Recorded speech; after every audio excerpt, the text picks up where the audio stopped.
Assalamualaikum dan salam sejahtera.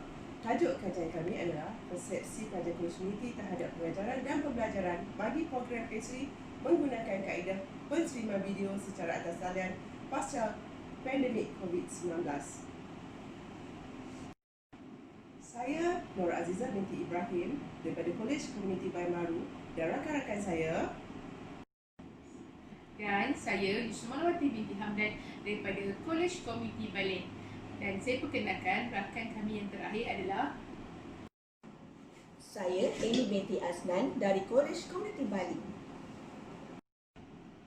Objektif kajian ini adalah untuk mengenal pasti adakah PDP program PhD mampu dilaksanakan secara maya melalui kaedah penseriman video, dan seterusnya mengenal pasti PDP program PhD mampu diakses dengan mudah dengan menggunakan kaedah penseriman video, dan juga mengenal pasti PDP program PhD mampu menjadi sistem pembelajaran yang kondusif dan berkualiti melalui kaedah penseriman video, dan yang terakhir sekali adalah untuk mengenal pasti PDP program PhD mampu menjadi kaedah penseriman video sebagai pemudah cara dalam proses pengajaran dan pembelajaran.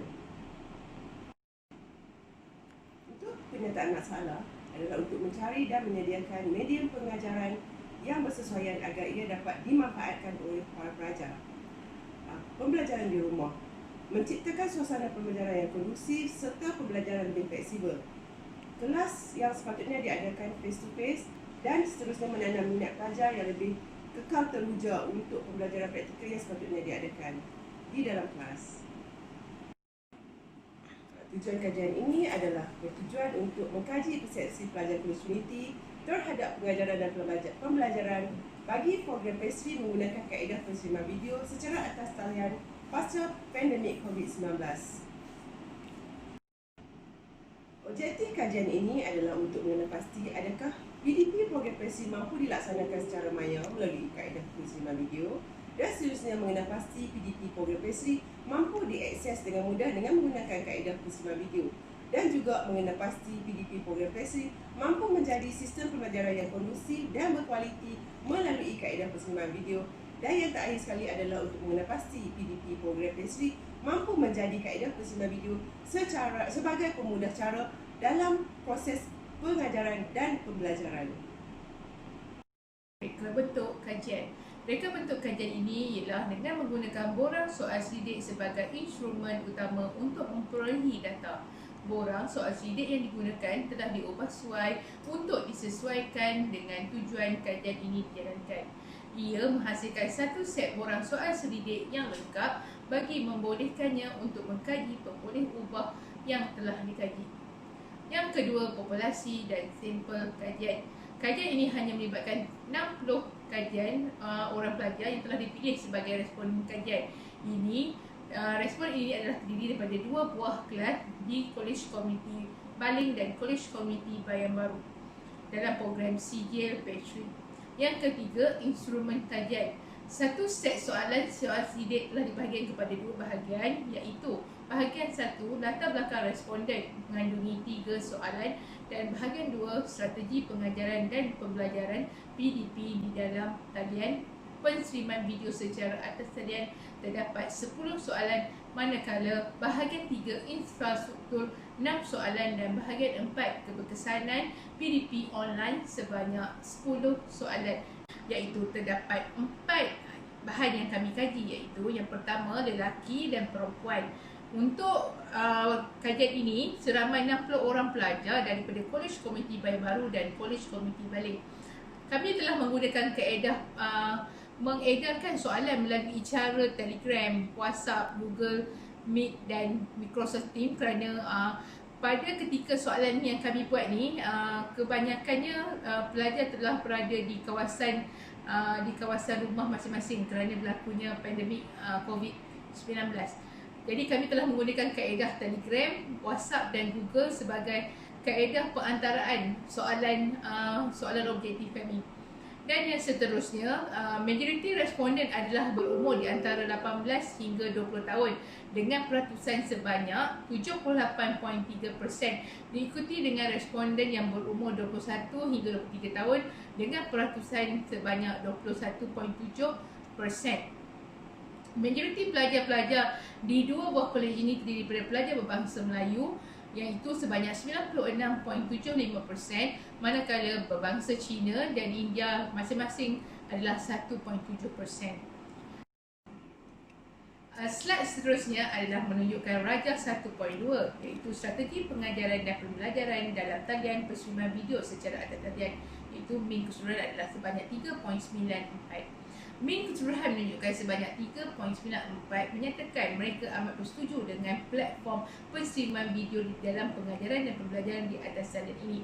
Ini kerana masa sangat fleksibel dan mereka boleh melayari video di mana sahaja mereka berada.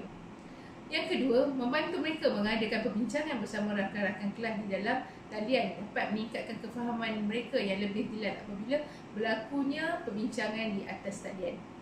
YouTube merupakan salah satu platform video yang boleh digunakan sebagai elektif untuk melibatkan pelajar dalam aktiviti dalam dan di luar kelas, menggalakkan perbincangan dan secara tidak langsung dapat mencapai matlamat pembelajaran.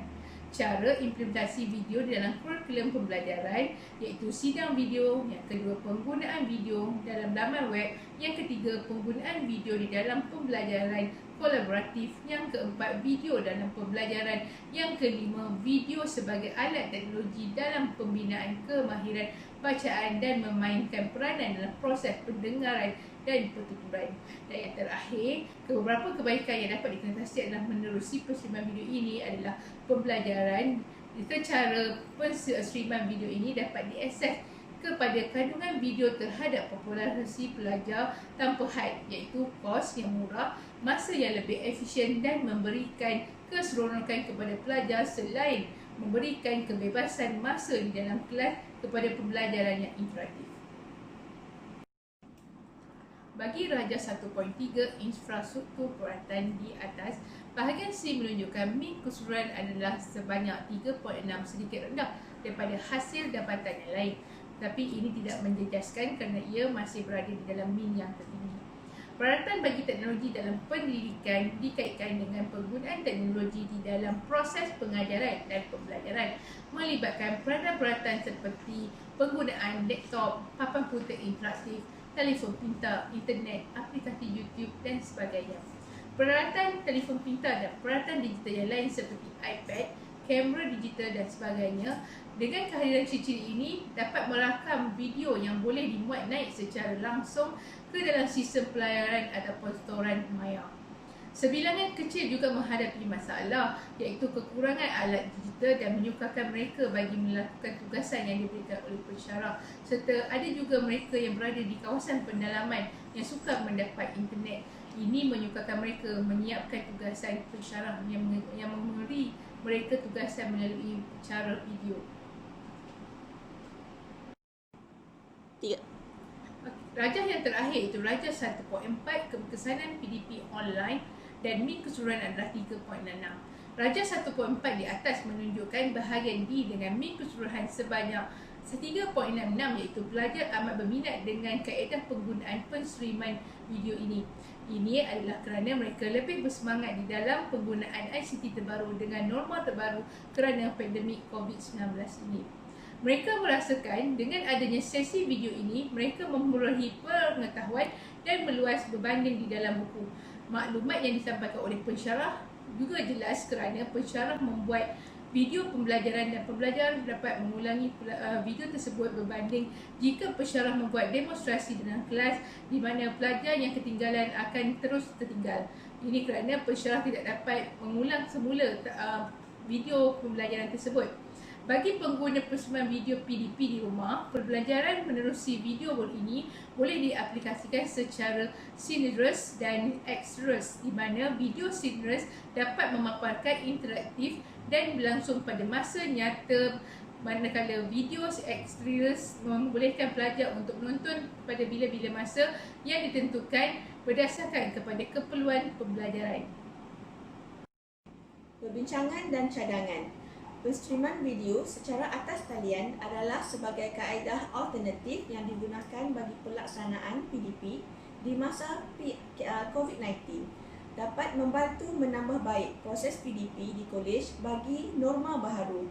Kaedah ini juga dilihat lebih menarik, lebih mudah, lebih menjimatkan kos dan juga menjimatkan masa. Ia juga bertujuan bagi mengemaskini bahan-bahan pengajaran agar menjadikannya lebih menarik dan mudah difahami. Cadangan kami agar kaedah ini dapat digunapakai di semua program di Kolej Komuniti seluruh Malaysia. Faktor kepesatan teknologi maklumat dan komunikasi juga telah memberi pendedahan kepada institusi pengajar awam dan swasta amnya yang telah menggalakkan penggunaan aplikasi ini sebagai medium pengajaran dan pembelajaran di institusi. Selain dari itu, golongan pendidik perlu mempertingkatkan kemahiran dengan mengasah bakat bagi merealisasikan penggunaan e-pembelajaran secara penstriman video dalam proses pengajaran dan pembelajaran secara online seiring dengan zaman digital dan norma baharu. Selain dari itu, penggunaan video dalam pengajaran dan pembelajaran dapat memberi manfaat kepada pelajar dan juga guru bagi mewujudkan sistem pengajaran dan pembelajaran yang efektif dari segi kandungan dan penyampaian.